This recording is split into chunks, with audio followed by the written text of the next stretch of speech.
Community Viewpoint with Maria Hurst.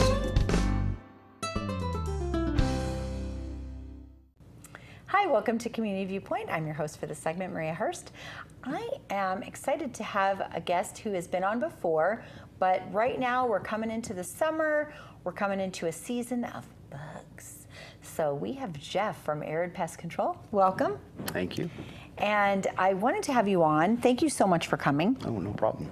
Because it's time now. I mean, they're coming out. We've had, it's time, if you haven't had any pest control services over the winter, it's time now to start getting this going. Yeah. Because we're seeing, like we were talking a little bit before the show, so I'm going to ask you about that. So let's talk about the weeds and what kind of season it is because of the El Nino season. So tell me a little bit about that.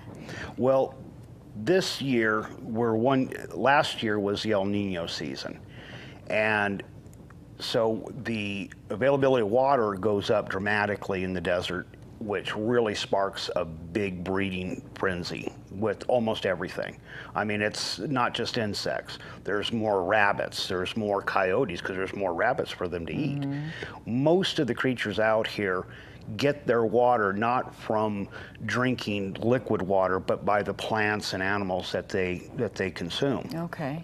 And so when you see those weeds grow in big numbers, and you'll see this with the El Nino cycle, you'll see the El Nino year will be like this, and then the next year won't be as bad as the El Nino year, but it'll be more than normal. And that's kind of been bore out this year. The weeds grew this year quite a bit in the spring because we had all that rain during the winter time and the early spring. And so that has pumped up the numbers a little bit, not as much as it was last year, but still more than normal. It usually takes another year to go back to baseline again. Okay, because we have seen, I had experienced it myself, and I've heard from a lot of people, we're pulling weeds, and then, the next day, there they are again. And then you pull them again, and a couple days later, they're this high, and then a couple days later, they're 3 feet high maybe, and you pull them again. And so over this early, maybe several months ago now, and now they're starting to dry out. So now, yes. Now here come the bugs. Now, I mean, the bugs have been climbing to this point. Now, okay. as we go into summer, the numbers will start to level off. And because now the availability of water and food starts to go down a little bit. So the numbers now will level off, and it'll stay pretty much at this point through almost the entire summer until it gets cold again. And then the numbers will drop down again at that point. Okay. So what's the first thing, like I know I've just had very bad luck with these weed aphids. So this is like a soapbox for me, I think, every year. So have you been spraying a lot for those? What have you been spraying for this season so far? Well, for the most part, now aphids are something that are pretty much every year. Somebody is going to get clubbed with them.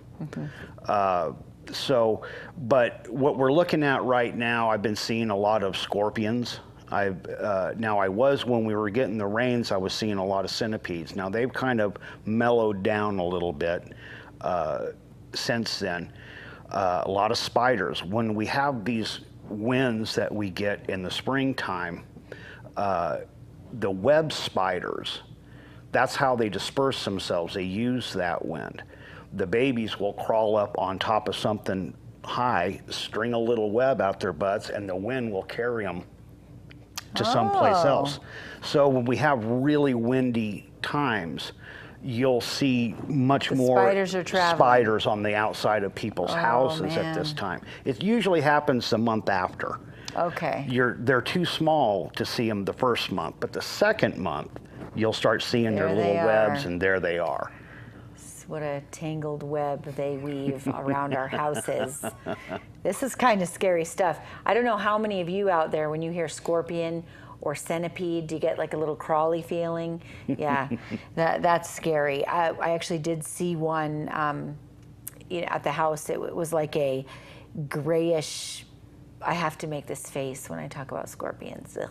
But it was like a grayish. What are those? Like, is that like a special No, kind or? we basically here we have 3 different types of scorpions that we see. I'm not going to say that's all we have, period. Right, but the commonly. This is the majority Mostly, of them. okay. We have the giant hairy desert scorpion, which is the biggest scorpion in North America, but its toxin is it's like getting stung by a bee or a wasp. It's not going to kill you, or I've never even known anybody to get sick off them. So unless you happen to be really allergic to that type of toxin. Now, if you're allergic to bee toxin, you might want to be a little careful around scorpions because their toxin is very similar. It's not exact, but it's similar, and it may touch off Make them sick. Yeah. So good advice maybe for someone, if you are allergic to this type of toxin, get an EpiPen. Yes. It's an epinephrine pen. You can go on the American Heart Association website. This is a little sidebar here, and you can learn how to use the EpiPen. If you're allergic to this stuff, talk to your doctor. Get an EpiPen to carry around with you because these things are not anything to be trifled with. An insect bite. If you are highly allergic to anything, you can get allergy tested. If you're allergic to bee stings, wasp stings, like Jeff said, you may be that allergic to these stings if these things are around your house. Another reason to get proactive and get some pest control around your house. And also, if you have any food allergies, any major allergy, you're going to want to have that EpiPen and talk to your doctor about managing that. Or talk to your doctor. I mean, I'm not telling you to get that, but talk to your doctor about getting it because it would be very sad if somebody wasn't prepared and they did have an allergy to that. So talk to your doctor and see if he recommends that. That's my best advice. So, so are you guys getting booked up really quick? So let's put the phone number up there so we can get, if you are in need of this stuff and you need to manage the pest control outside your house. Now, there's what's the most common things? Is there like a lot of ants during summer? Yes. Those field roaches you were saying. So, are those coming in a lot? I mean, or is that something that just needs to be managed every summer? Well, yeah, that's an every summer thing. Okay. As soon as it starts to get warm, these things go into their breeding cycle and we start to see more and more of them. But on El Nino years, we see many more than we normally do because the availability of food and water through those plants that they eat pumps their numbers up. Okay. So that's what we're going to see a bit more than baseline this year, but not a lot. It should be a little, next year will be more or less baseline. That doesn't mean that it can't cycle up for whatever reason, Right. especially if we get, just a good series of rainstorms that just happen to hit us out of nowhere will do this too. And since you were talking about water, what about people that live close to maybe a water source? Like, a small lake or ponds, or will that aggravate the pest situation around those homes? In some cases it will. It depends on just how much water you're talking about. Now, any kind of standing water is kind of dangerous, and this If there's is no pump and stuff. Yeah, because this breeds mosquitoes. Okay. All right, and there's several diseases that come along with that, and so you want to look around your yard for old tires full of water, empty them out, things of this nature. Okay. If you have some old drums, 55-gallon drums, they've got water in them, dump them out. Anything that can hold water, that the water would stand. You bring up a really good point about pests with that, because I just actually did a webinar about the Zika virus. Yes. The Zika virus, West Nile virus, those are really dangerous things. And this year, I will encourage everybody to go onto the cdc.gov website and learn about the Zika virus. It's very, very dangerous, especially to pregnant women. So absolutely. I'm so glad you mentioned that. I'm so glad we talked about that, because the mosquitoes really dangerous, really It dangerous. is. It is. So that's a really good point. Thank you for bringing that up. So no standing water, and if you have like a water fountain, just make sure that you run it regularly. Yeah, Like how yeah. often would you say, or just a constant? Just don't let the water stand still. If you have a small fountain, you know, on your porch or something, that's not a problem. Just make sure that the water is running. And if it's off, then just make sure it's empty. Yeah, just make sure it's empty. Okay. But I mean, I found something in my yard that I didn't even know was there. It was a 5-gallon bucket that was set next to a shed, and I started seeing all these little, I thought at first they were gnats. And then I really started looking at them. They weren't gnats, they were mosquitoes. So I started looking around, and I had a bucket with about that much water in it. So it doesn't next to take my much. shed. It doesn't take much. It doesn't take much at all. Is that something that, you know, dump the water? What do you do after that?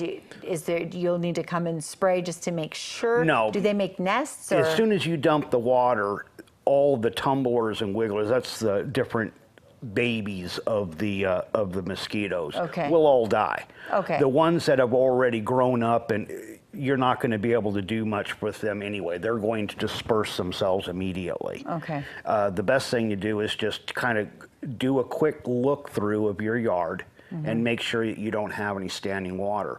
If you have a swimming pool, make sure you're either using it or empty it.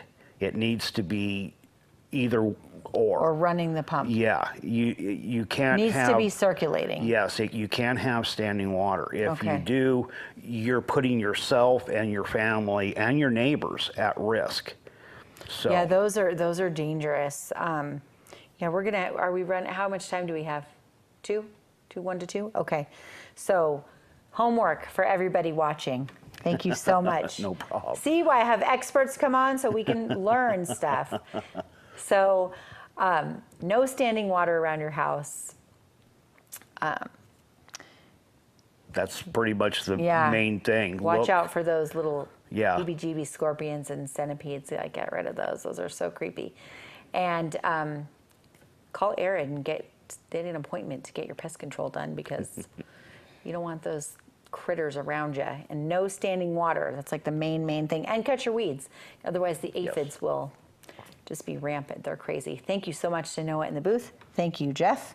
And hi, Jason. He's standing in the booth as well. Thank you so much for joining us. Don't forget, you can watch us on kpvm.tv. Scroll down to Community Viewpoint, or you can watch us on our KPVM 46 channel on YouTube. Thank you so much. Thank you. Have a great week, guys. Community Viewpoint with Maria Hurst.